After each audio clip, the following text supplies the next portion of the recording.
पतियों के लिए शिक्षाप्रद कहानी।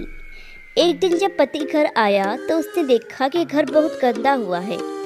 बच्चे बाहर नाइट सूट में खेल रहे हैं, बच्चों के खिलौने फैले हुए हैं, डाइनिंग टेबल पर खाना खुला पड़ा हुआ है, कपड़े सोफा और कुर्सियों पर लटके हुए हैं, गीला टॉवेल बेड पर ही पड़ा है जिसे पति ने ही नहाने के बाद वहां छोड़ दिया था।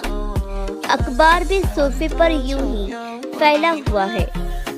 बच्चों ने जो खाना खाया था वो भी ऐसे ही पड़ा हुआ है।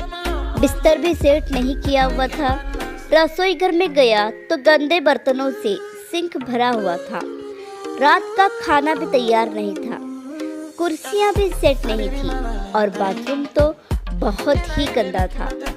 यह सब देखकर पति घबरा गया। उसे लगा कि शायद पत्नी बहुत बीमार है।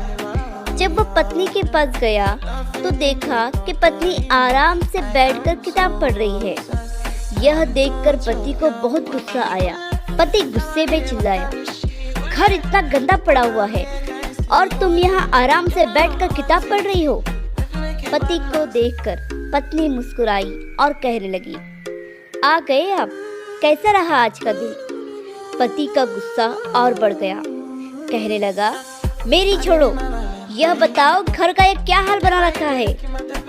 पति का प्रश्न सुनकर पत्नी मुस्कुराते हुए कहने लगी, आप ऑफिस से आने के बाद मुझसे कहते हो ना कि मैं इतनी थकी हुई क्यों हूँ और मैं सारा दिन घर में करती क्या हूँ जो इतना थक जाती हूँ। तो देखिए, आज मैंने कुछ नहीं किया। अक्सर पतियों का यही प्रश्न होता है, आखिर तुम घर में करती क्या हो सारा दिन जो इतनी थक जाती हो। अगर एक दिन भी पत्नी घर का सारा काम काज छोड़कर आराम करने लग जाए तो आप घर में कदम भी नहीं रख पाओगे। आप अगर घर के बाहर जाकर काम करते हो तो घर में भी पत्नियों को कुछ कम काम नहीं होते। आप तो अपने काम का वेतन लेते हो, लेकिन पत्नी तो अपने घर काम का वेतन भी नहीं लेती। वो सारा काम बड़े प्रेम के साथ करती है। संडे की छुट्टी तो आप और बच्चे बड़ी खुशी से मनाते हो, लेकिन आपकी पत्नी को तो उस दिन भी छुट्टी नहीं होती।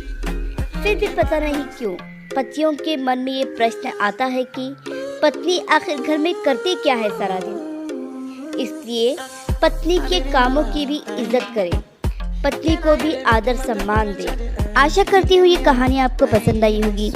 इस कहानी पर आपकी क्या राय है हमें कमेंट करके जरूर बताइए। कहानी पसंद आई हो तो लाइक और शेयर करना बिल्कुल भी ना भूलिए। चैनल पर नए हो तो चैनल को सब्सक्राइब जरूर कीजिए। कहानी सुनने के लिए आपका बहुत बहुत धन्यवाद।